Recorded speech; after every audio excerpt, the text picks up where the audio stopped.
Seja bem-vindo ao Seminário de Teologia e Vida Cristã Palavra da Vida. Você está em mais um curso de teologia cuja proposta é fazer alargar o seu conhecimento na área teológica, um curso descomplicado, contextualizado, provocativo, reflexivo e que faça sentido para a nossa vida cotidiana, porque entendemos que não só a construção conceitual da teologia, respeitando as correntes da teologia construída nesses quase 2000 anos, mas isso só não é suficiente. Nós pretendemos que a partir do entendimento bíblico, dos conceitos esclarecidos, nós possamos reproduzir isso em uma espiritualidade no nosso cotidiano e nas relações. Seja bem-vindo a mais uma aula do curso de teologia do Seminário de Teologia Palavra da Vida. Vamos lá. Nós vamos então iniciar hoje a matéria chamada de Bibliologia. Tá? Esse é o título da matéria, Bibliologia. Tudo que é logia, todo termo que a gente trouxer, eclesiologia, cristologia, martiologia, logia quer dizer estudo, né? É um termo grego, né? Quer dizer estudo, tratado, palavra, tá? Então tudo que vier de logia, você já sabe que o significado é estudo. Estudo da Bíblia, né? Bibliologia, então estudo da Bíblia. Quando a gente vai procurar essa palavra Bíblia, na Bíblia, não tem. Na verdade, a gente não acha a palavra Bíblia. O que vai ter? Vai ter no original. Então, a Bíblia, ela foi escrita em duas línguas, né? Foi escrita em duas línguas, que é o Antigo Testamento é no hebraico, tá? Então, se vocês já quiserem fazer essas anotações, o Antigo Testamento é no hebraico e o Novo Testamento no grego. Fica à vontade, meu amado. Bem-vindo, viu? O Novo Testamento na língua grega. Então, na aula que vem, se eu não esquecer, eu vou mostrar para vocês os originais, tá bom? Tem eles aqui, então, a língua grega mesmo lá. Vocês vão ver que não é assim um bicho de sete cabeças, né? E depois eu mostro para vocês as línguas originais que foram escritas, o hebraico e o grego. Então, o Antigo Testamento escrito em hebraico, tá? 39 livros nós temos, né? No Antigo Testamento. E o Novo Testamento, 27 livros foram escritos na língua grega, tá? Grego chamado de comum, grego koiné, né?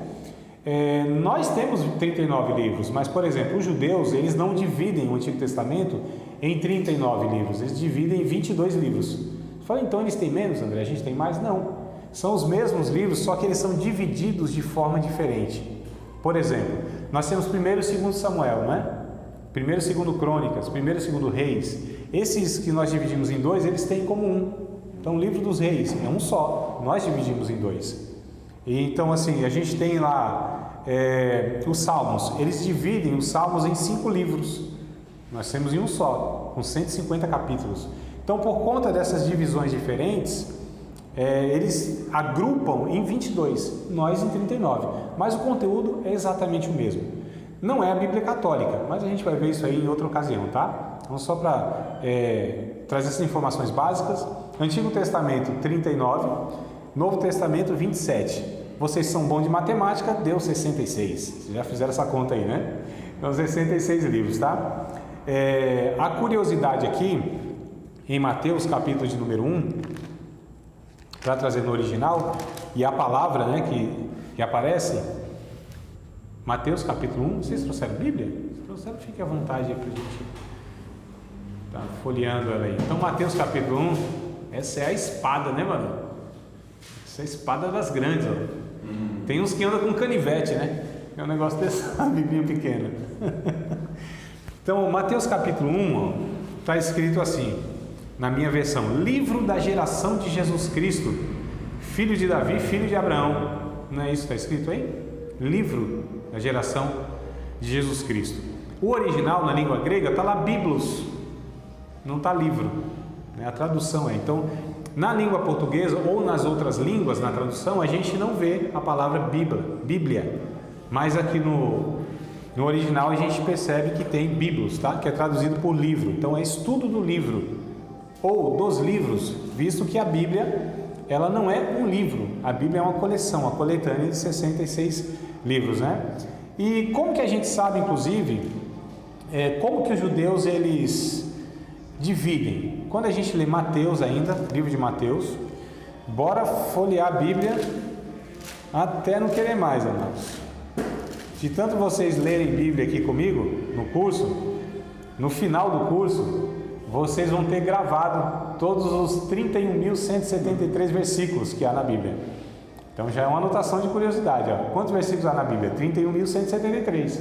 Então, lendo aqui, vocês vão decorar tudo isso aí, tá? Quantos capítulos tem a Bíblia? 1.189 capítulos. Quantos autores nós temos na Bíblia? Aproximadamente 40 autores.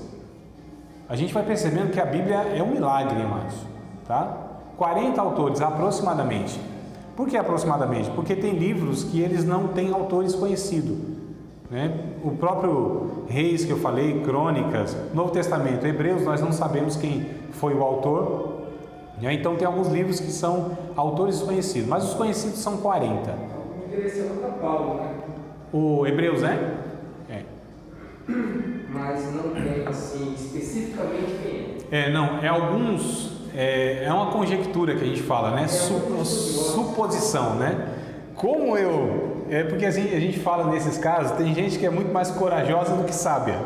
Porque tem que ter coragem para você afirmar uma coisa que ninguém afirma ou que não se tem certeza, né? A gente tem um jargão na teologia que é assim: aquilo que a Bíblia não diz com clareza, eu não afirmo com certeza. Então a gente tem que sempre se limitar àquilo que a Bíblia traz como informação.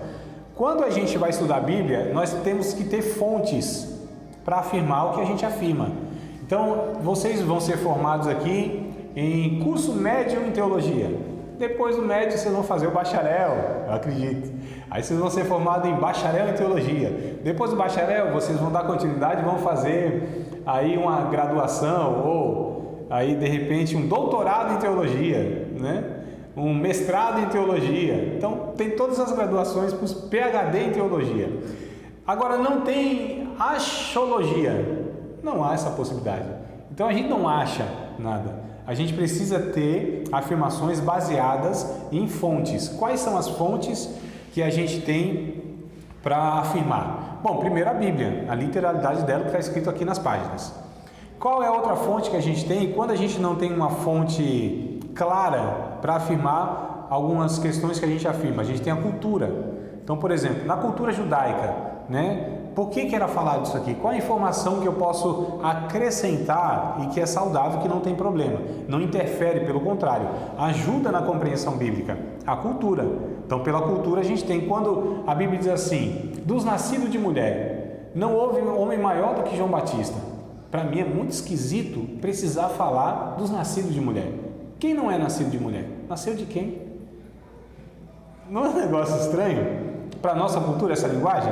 Mas a gente entende isso aqui, é uma linguagem chamada de idiomática, expressão idiomática.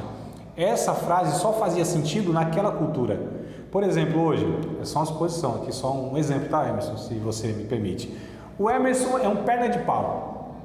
Aí eu escrevo isso aqui, o Emerson é um perna de pau. Tá, na nossa cultura é tranquilo, a gente sabe o que quer dizer um perna de pau, né? Tô falando que você é, meu irmão. Né? Acho que até que não, de repente você é um camisa 10 aí excelente. Mas em outra cultura, daqui 2000 anos, vai se escrever, sei lá, uma língua que nem existe hoje, né? Passou a existir em uma cultura lá. E o cara pega assim, o Emerson era um perna de pau. Aí de repente tem uma imagem sua. Aí ele olha assim, mas cadê a perna de pau dele? Não tem, as duas pernas normais, não é? Então se a gente pegar pela literalidade, a gente fala, ué, estranho isso aqui. Mas na nossa cultura a gente sabe o que isso significa. Quando a gente pega o Provérbios 25:11, como maçãs de ouro em salva de prata, assim a palavra dita a seu tempo. Se a gente pegar na literalidade, o que está escrito lá, literal, como maçã de ouro em salva de prata, assim a palavra dita a seu tempo. O que a gente vai pensar? Maçã de ouro numa bandeja de prata. Mas é isso, de fato, que o autor, quando escreveu, ele estava se referindo a uma fruta maçã? Não. Nem havia maçã naquela região. O que era maçã de ouro? Laranja. Faz sentido? Uma fruta dourada. Mas ele chamava de maçã de ouro, mas era laranja, né? Quando a gente estudar hermenêutica, eu vou pegar esses textos e a gente vai pegar todas essas origens e tudo mais, e a gente vai ver, nossa, então é isso que a Bíblia quer dizer, porque a nossa investigação é o que o autor quis dizer quando ele falou isso, lá na língua que ele falou, no contexto que ele falou e para o público que ele falou, o que ele quis comunicar.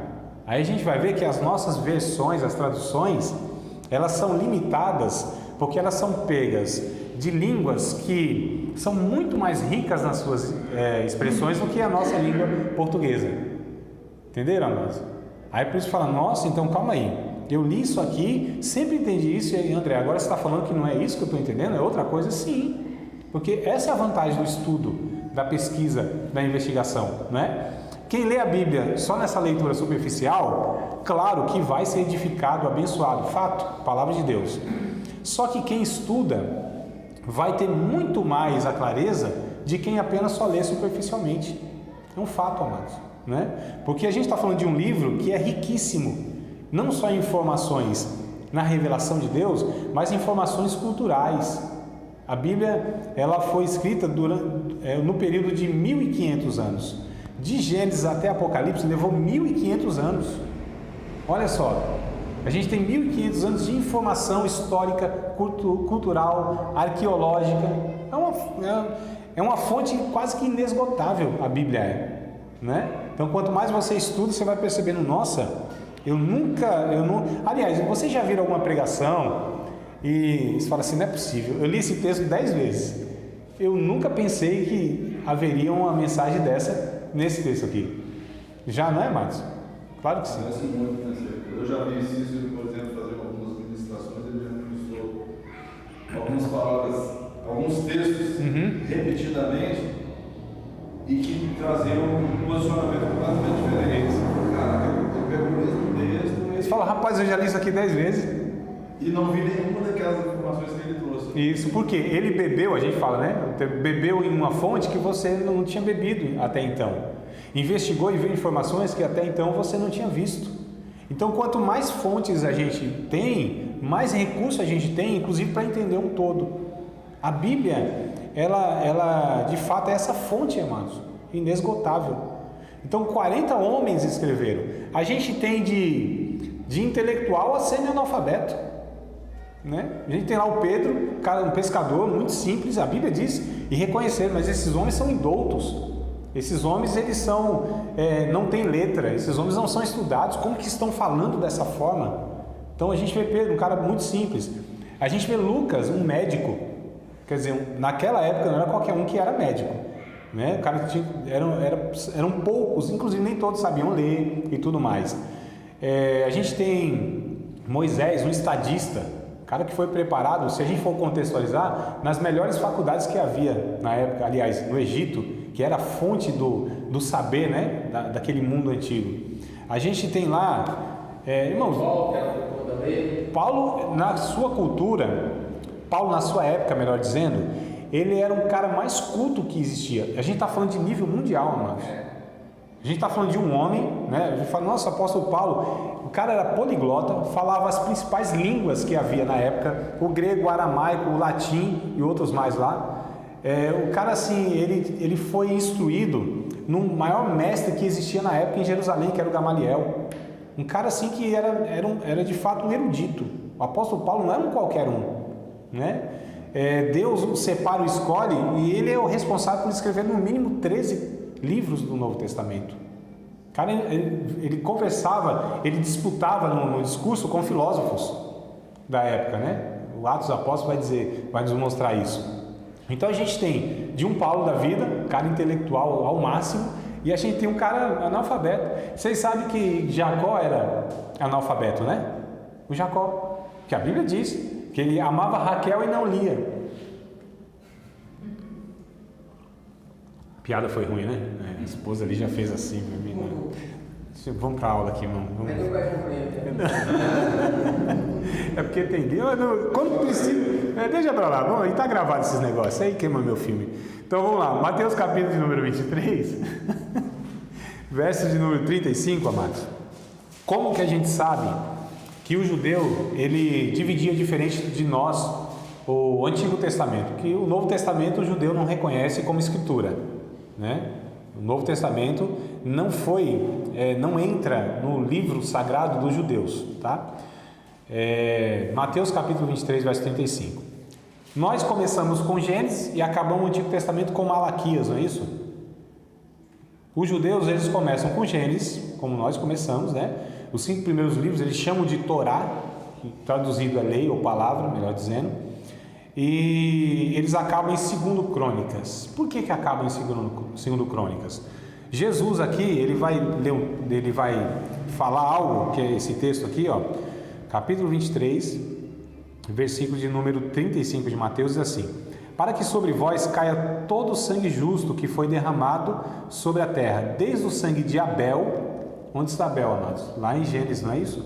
O primeiro mártir, tá? O primeiro homem que foi morto, né? Aí, entre aspas, pela sua fé ou pela sua atitude diante de Deus. Então, Abel o justo, até o sangue de Zacarias, filho de Baraquias, que matasse entre o santuário e o altar. Jesus então está falando para aqueles religiosos que eles eram responsáveis pelo sangue do primeiro justo, o primeiro crente, o primeiro profeta, que foi Abel, até o último, que foi o Zacarias. O Zacarias, não o Zacarias, o profeta Zacarias, mas o Zacarias que está escrito lá em 2 Crônicas. Então eles organizavam a Bíblia dessa forma, de Gênesis até 2 Crônicas. A gente já aprende aqui então que a Bíblia não está organizada em ordem cronológica. Isso quer dizer que ela não é organizada no tempo que foi acontecendo. Por exemplo, Jó está ali do lado de Salmos, né? Salmo é o meio da Bíblia.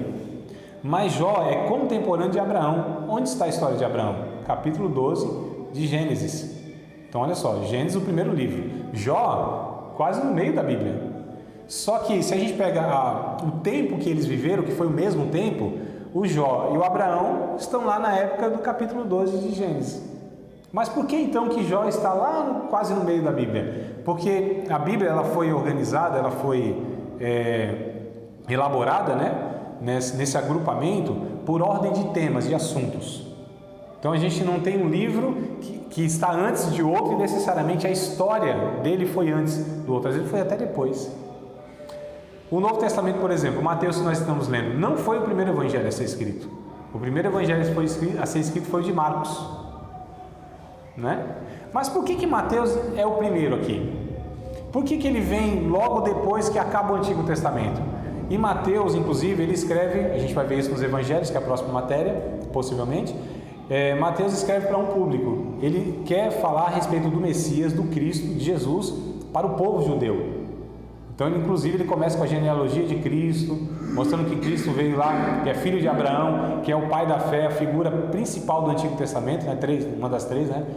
Abraão, Moisés e Davi, são os 3 grandes personagens do Antigo Testamento. Então, Mateus aqui ele está no começo, quando acaba o Antigo Testamento, no começo do Novo, porque faz esse link, né, do Antigo com o Novo Testamento. Mas não é o primeiro a ser escrito. Aliás, os primeiros livros a ser escrito nem foram os evangelhos, foram as cartas de Paulo. Foi Romanos? Também não foi, que é a primeira carta de Paulo depois de Atos dos Apóstolos. Mas o Atos dos Apóstolos está logo após os evangelhos, porque o Atos dos Apóstolos conta o início da igreja, que é depois da morte e ressurreição de Cristo e ascensão de Cristo. Percebam, amados? Né? Então, a gente entendendo tudo isso, quando a gente vai ler a Bíblia, a gente tem mais condições, como eu disse, né, que a gente tem mais fontes, mais recursos para compreender melhor. Então, na verdade, quanto mais informação incorreta, porque tem informação que é incorreta também, aí atrapalha, né? Também não ajuda, né? Não é informação pela informação, porque a gente vê gente aí falando coisas que fala, por exemplo, o autor de Hebreus é Paulo. Como se chegou a essa conclusão? Ninguém sabe. Então então a gente não pode falar, eu acho que é isso. Nós não temos esse direito. Não, na cultura a gente tem essa informação. Então a cultura fala isso, fala. Não, a cultura não fala, mas e a história? Ah, fala isso, a história não fala, mas e a arqueologia? Descobriu isso aqui. Não, mas no original isso aqui. Então a gente tem fontes que a gente vai bebendo, fontes que são seguras. Aí a gente fica com mais autoridade e mais seguro para afirmar. E aí, amados, o que eu quero destacar aqui? Que Deus só tem compromisso com aquilo que Ele disse a respeito da sua palavra e não aquilo que eu falo que Deus não disse. Entenderam? E o que se faz dessa forma é muito frequente. É muito. Posso? Claro, meu irmão, fica à vontade. Essa palavra sua é muito importante. Eu costumo muito falar o seguinte, em relação a pregações, em que às vezes pregadores pegam coisas que não são bíblicas. Eu não tenho nada contra isso, mas assim, caminho a ser seguido, né? Pega a coisa que você coloca no meio daquela pregação, é o que você falou. Deus tem compromisso com aquilo que Ele diz. Sim. Então, por isso que o Senhor fala assim, que a pregação não precisa ter muito segredo. É só você expor a palavra. Sim. Expõe a palavra, tira do texto aquilo ali, que é o que nós vamos aprender com o cabelo também, né? Sim.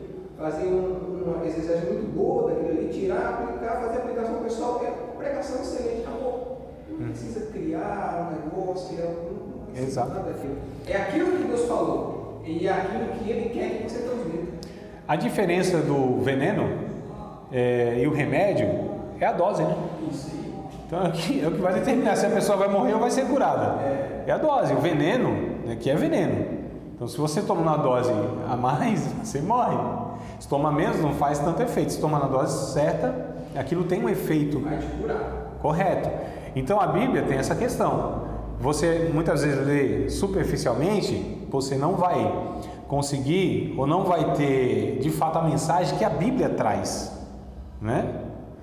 Agora, se você exagera, e a gente chama assim, enfeita o pavão, que é assim, as pessoas às vezes querem mostrar uma sabedoria, quer falar difícil, ou falar algumas coisas assim, que são, você fala assim, nossa, que sabedoria, eu nunca ouvi isso, que tem essa questão, nunca ouvi, mas também nem devia ter ouvido, porque Deus nunca falou aquilo, porque a Bíblia não contém aquela afirmação. Então você tem o exagero para um lado, né?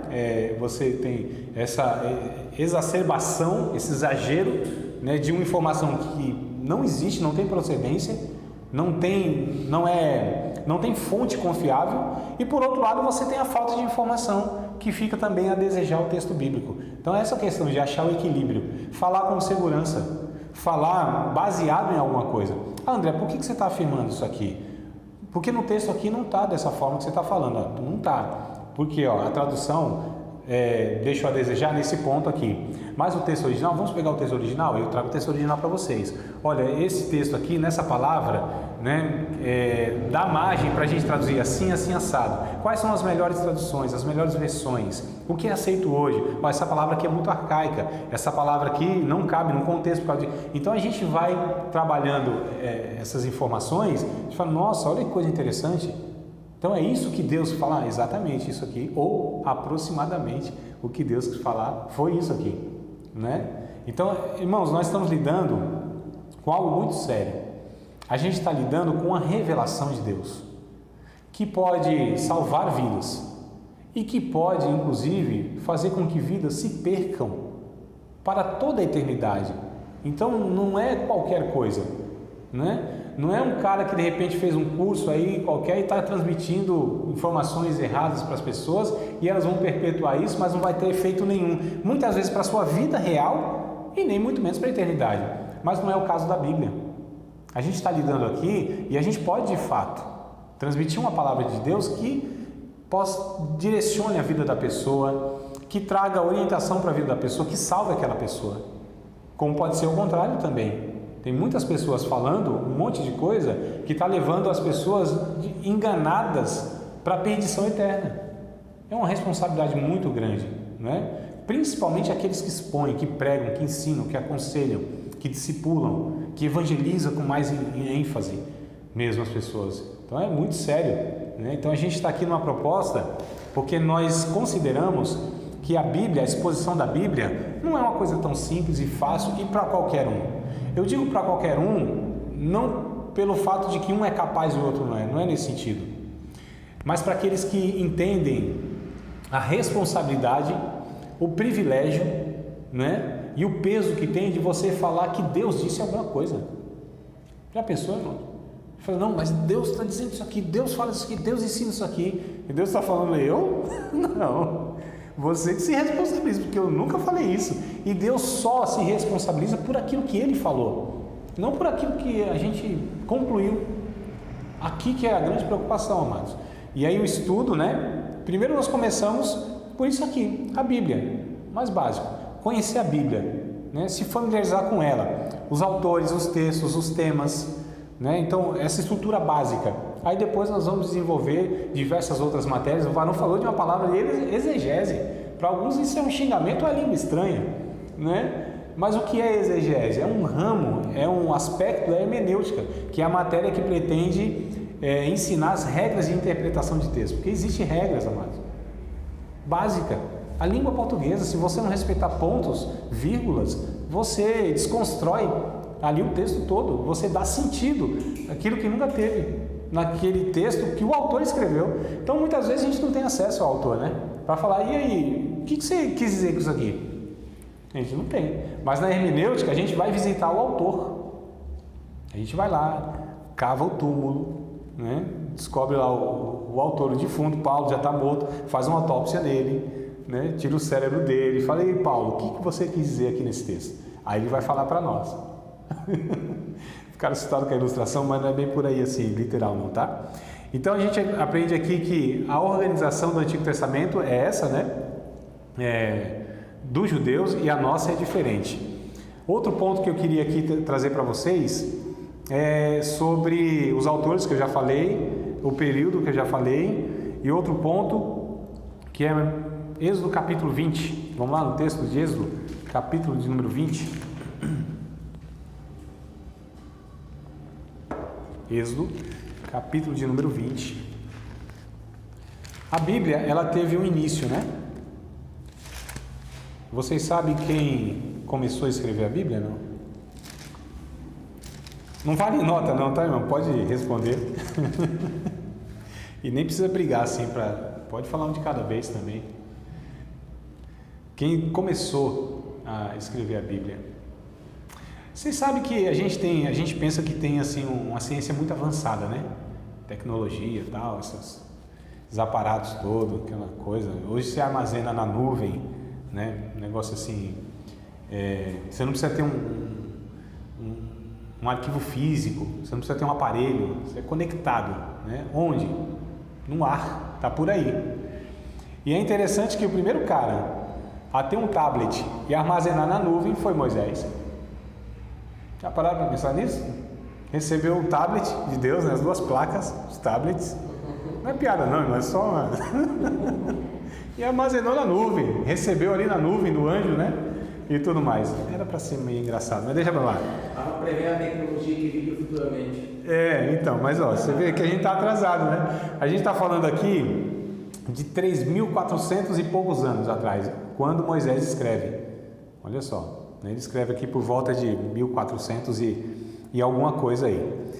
Então no capítulo 20, verso 1, né, de Êxodo, segundo livro de Moisés, segundo livro da Bíblia, né?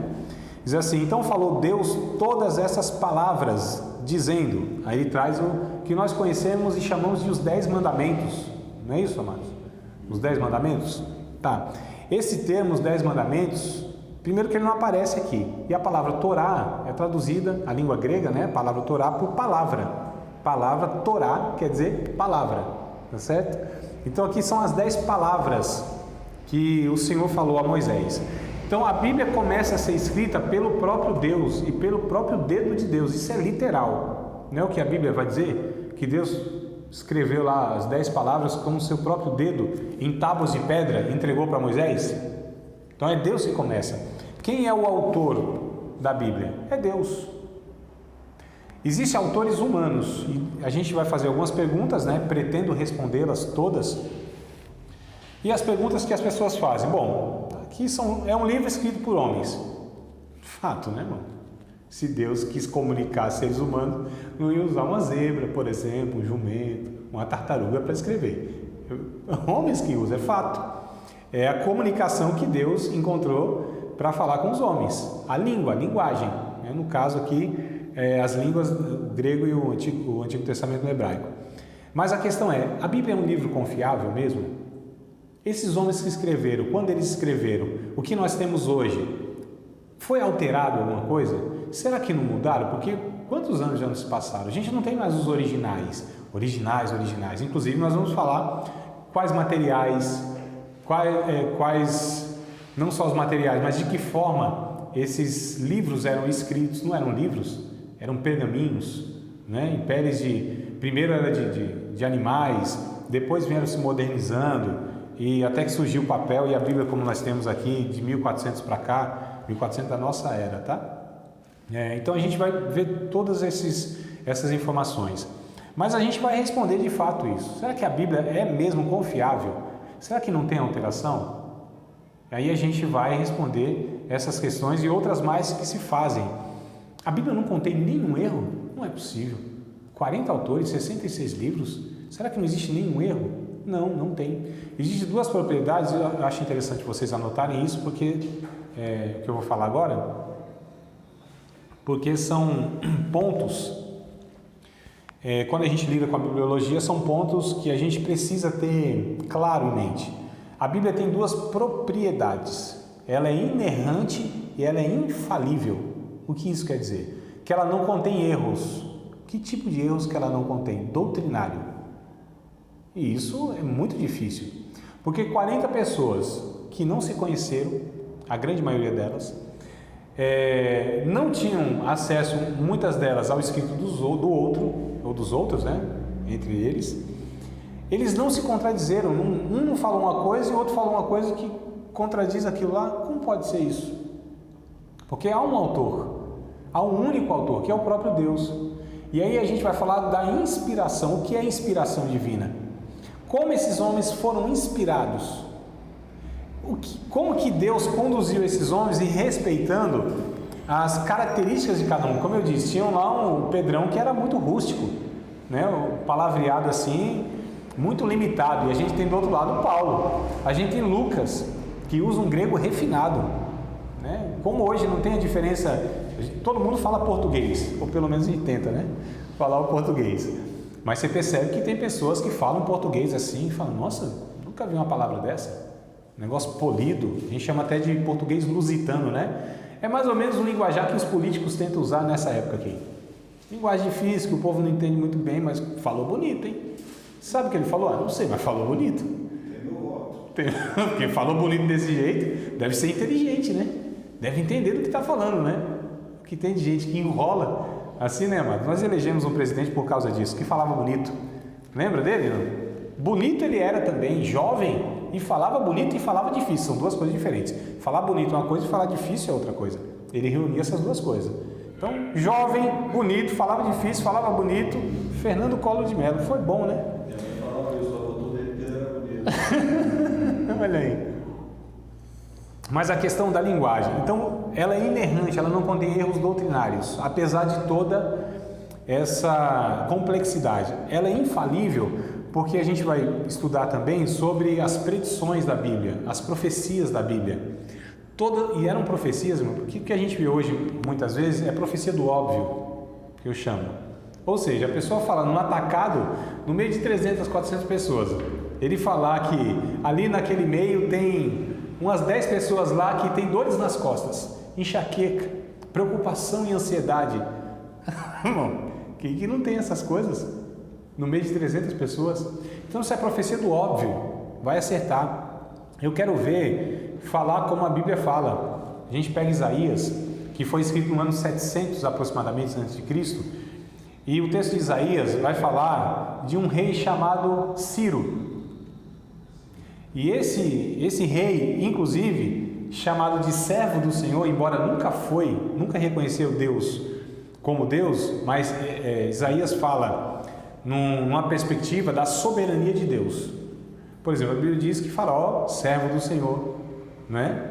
Ciro, servo do Senhor, nunca foram servo, mas no sentido que Deus é soberano e todos são servo, porque Deus é Senhor de tudo e de todos, é nesse sentido. Vai falar de um rei que foi existir 100 anos depois, 100 e pouquinho. Então a Bíblia fala de um nome e de um rei que existiria, de um império que nem existia. Então não existia o império, não existia o homem, e o nome ainda dele, isso é profecia. O próprio livro de Isaías, Deus ironicamente, né? Porque a linguagem da Bíblia é bem interessante, tem essas linguagens irônica, poética, literal, figurada, a gente vai ver essa riqueza literária. Irmãos, não há nenhum livro na história humana que se compare, que chegue nem perto da Bíblia, da sua riqueza literária. É um negócio assim, culturalmente já é absurdo, né? Então quem despreza a Bíblia é porque é desonesto intelectualmente, é porque é preconceituoso, por tudo, menos por estudá-la de fato. Então isso, né? Ah, eu não acredito aqui porque foi escrito por homens, não sei, tá, mas vai estudá-la para você ver. Se tem condição de seres humanos produzirem uma literatura como essa, dessa forma, não há. A Bíblia é um milagre em todos os sentidos que vocês pensarem de milagre. Milagre cultural, milagre geográfico, milagre histórico, milagre intelectual, milagre em todos os sentidos a Bíblia é. E aí ela é infalível porque ela não erra nas suas predições. A história vem confirmando isso. Não só nas suas profecias, mas não erra nas suas informações. O que a arqueologia tem descoberto desse século passado para cá, só tem confirmado o que a Bíblia já disse, irmão, há muito tempo, há séculos, há milênios. Os caras, se consultassem a Bíblia, não precisavam nem estudar tanto. Aí, era só acreditar na Bíblia, né? Então, os cristãos que estudam a Bíblia, não só culturalmente, mas têm uma clareza e uma visão de mundo que, assim, nenhum outro ser humano, nos seus estudos, possa ter, porque a Bíblia revela não só quem é Deus, e aliás, já é uma questão interessante da gente pontuar aqui e anotar, se vocês acharem interessante, claro, nem sempre que eu acho interessante, vocês acham interessante, né? O assunto da Bíblia, o que a Bíblia pretende? Falar ou provar a existência de Deus? Não, a Bíblia não tem nenhuma pretensão, Deus não fez questão em comunicar algo para provar a sua existência. Nós nos relacionamos com a Bíblia já entendendo que Deus é uma realidade. O Gênesis não começa assim: havia um Deus, um Criador, Yahvé, que era a Trindade, que existia antes de todas as coisas, que agora começou a criar o mundo. Não, e criou Deus os céus e a terra. Acabou. A terra era sem forma e vazia, havia trevas à face do abismo, o Espírito do Senhor se movia sobre as águas, Deus disse: haja luz e houve luz. Então, quem se relaciona com a Bíblia já entende que Deus é uma realidade, que o Criador é uma realidade. A Bíblia não pretende provar a existência de Deus. Ele já mostra Deus como sendo o causador de todas as coisas. Como diz os adolescentes, quer dizer, não sei se aqui diz, né? Em São Paulo diz, né? Deus já chega causando, né? Ele é o causador, ele é o efeito que causa todas as coisas. Aliás, ele é a causa e o efeito de todas as coisas, corrigindo a minha fala. Então, a Bíblia não pretende falar da existência de Deus. A Bíblia pretende falar do caráter de Deus, da natureza de Deus, da criação de Deus, que somos nós, o que essa criação fez na ruptura, que a gente chama de queda, e o projeto de Deus para o resgate dessa humanidade, que é Cristo Jesus. Então, a Bíblia, ela converge para Cristo, de Gênesis a Apocalipse, amados.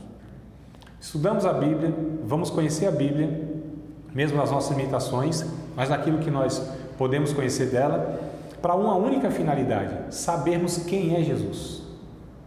Toda a Bíblia pretende fazer isso, levar o ser humano a conhecer Cristo. Toda a Bíblia, de Gênesis até Apocalipse.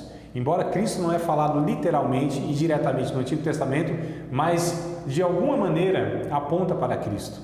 O Novo Testamento vai dizer isso aos montes, principalmente Hebreus, que ninguém sabe o autor, mas que é inspirado, e vai falar que o Antigo Testamento e tudo aquilo que se fazia no Antigo Testamento, cerimônia, rituais, dias festivos, não sei o que, leis, e tudo isso é para um propósito, para apontar a Cristo, mostrar a Cristo. Basicamente é isso. Então, para que a gente vai estudar a Bíblia e o que a Bíblia pretende? Que o ser humano conheça Jesus.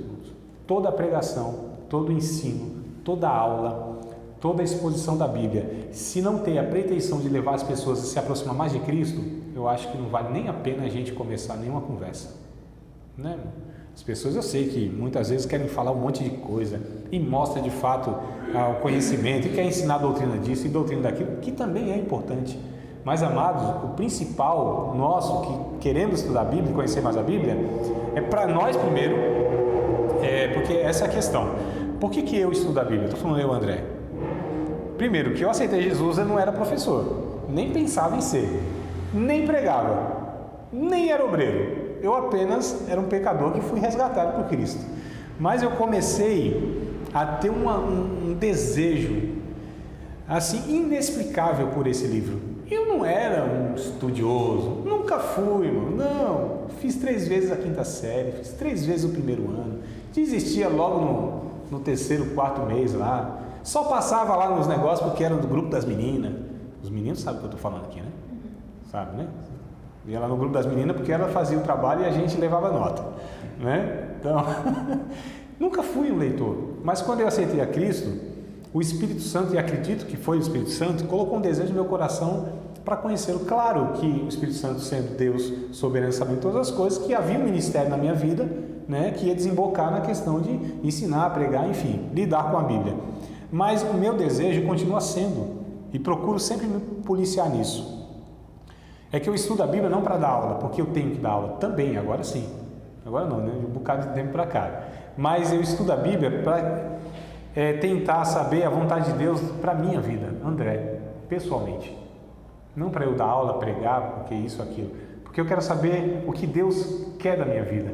Quem é esse Deus? Conhecê-lo ao máximo pelas Escrituras Sagradas.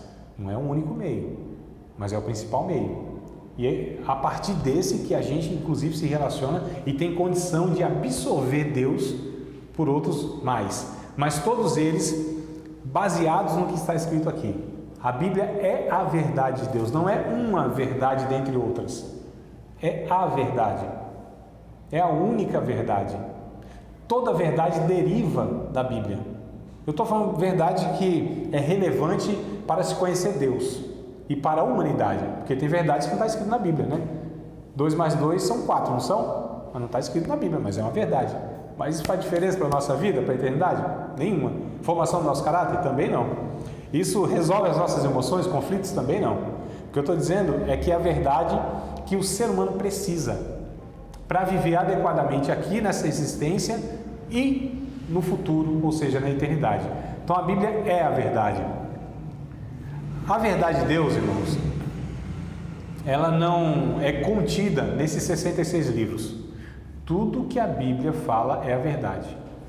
Mas a verdade de Deus é muito mais do que aquilo que nós podemos ter acesso, eu digo na questão intelectual. A verdade de Deus reside em uma pessoa. Capítulo 14 de João, verso 6. Jesus disse: eu sou o caminho, a verdade e a vida. A verdade de Deus é uma pessoa, que a Bíblia aponta para ela, como eu disse, né? O que diz João capítulo 1, verso 1, por exemplo? Eu esperei que vocês iam puxar na memória, assim. João capítulo 1, verso 1. Diga aí, varão. No princípio não. É isso mesmo. No princípio. No princípio era o verbo. Isso. O verbo. Estava com Deus e o verbo era Deus. Tem alguma versão que não diz verbo, diz palavra, alguma coisa assim, não? Tem? Não, eu digo de vocês aqui? Eu acho que a minha tem. Veja aí, meu amado, se tiver. Fugiu da minha memória, mas esse versículo eu estou citando. Na memória, é coisa boa, é isso que eu quero estimular. Essa aqui tem, olha, engraçado que quando você está estudando e alguém te faz uma pergunta, aquilo te fora da mente. É, claro. Você está sendo pressionado, varão. Você falou assim, ó, mas agora ficou. Tá vendo só? No princípio era o verbo estava com Deus e o verbo era Deus. Mas eu gosto de fazer isso com os meninos da escola. Olha, tá vendo? É essa mesmo. Sim, o verbo aí é a palavra, né? No original é logos, logia, tá vendo? Isso, né? Então o verbo é a palavra. Então no princípio era a palavra estava com Deus e a palavra era Deus. Se traduzir assim, está corretíssimo, tá? Tá exatamente como está no original, né? Arqueologos, rologos do teon, é isso que está no original. Então, rologos, a palavra. Então no princípio era a palavra. O capítulo 1 ainda aí do João, do Evangelho, verso 14. O verbo, a palavra, se fez carne, habitou entre nós, cheio de graça e de verdade. Olha que coisa interessante. Eu acho que a minha fala graça e poder. Poder? Eu acho que sim. Se não é nessa, já vimos isso. Aí tem que ver o porquê que o cidadão que traduziu dessa forma. O que ele entendeu? Verdade. Cheio de graça e verdade. De verdade. Porque a palavra lá é aletheia. Aletheia. Olha, quem quer ter mais filho e tendo menina, põe aletheia. Fica a dica aí, viu, varão? Aletheia. Bonito. Então, aletheia é verdade. Verdade aqui, a palavra aletheia, né? Quando a gente pega o João 14,6, por exemplo, eu sou o caminho, a verdade e a vida, tá lá. Rodós, aletheia e zoe, né? Então, Caminho, verdade e vida. Rodós, rodovia, né? Caminho. Então, o caminho, a verdade, a aletheia. Quando Jesus diz assim, eu sou a verdade, ele não está falando que ele é a verdade em contraponto com a mentira. A palavra no original aletheia não quer dizer uma verdade que se contrapõe a uma mentira. Ele está falando, eu sou a realidade. Esse é o sentido. Coisa interessante, né? Realidade, ou seja, Jesus é real. Deus, embora sendo invisível, diz Paulo, mas é real. Então a palavra como expressão da realidade de quem Deus é. E ele se comunicou conosco de muitas maneiras. É o que vai dizer o Hebreus, capítulo 1, versículo número 1. Bora ler lá o texto? E a própria palavra, ela aponta para o próprio Jesus, né? Tudo, amado, tudo. Ele é a palavra. Sim. Tudo. Você falou em Deus? Capítulo 1, verso 1. Havendo Deus antigamente falado de muitas maneiras aos pais pelos profetas, nesses últimos dias tem nos falado pelo Filho, né? Havendo Deus antigamente falado de muitas maneiras aos pais pelos profetas, nesses últimos dias tem nos falado pelo Filho. Olha que coisa linda! Então Deus falou de muitas maneiras, pelos profetas, pelos antigos, e a gente vai ver as formas que Deus falou, as muitas formas, mas a revelação última, a revelação mais explícita, a revelação mais poderosa, a revelação mais próxima que Deus trouxe para nós foi através de Cristo, se fazendo inclusive um de nós. Jesus era a palavra. Você acabou de participar de mais uma aula de um dos nossos cursos, Seminário de Teologia, Vida Cristã, Palavra da Vida. Espero que tenha te abençoado, não só alargado o seu conhecimento teológico, mas que tenha também atingido o teu coração para que você possa a cada dia mais reproduzir a vida de Deus nas suas relações cotidianas. Se você ainda não é aluno oficial de um dos nossos cursos, se inscreva aqui no contato que vai aparecer do WhatsApp. Também nos siga nas redes sociais, se inscreva no nosso canal, compartilhe à vontade e Deus te abençoe.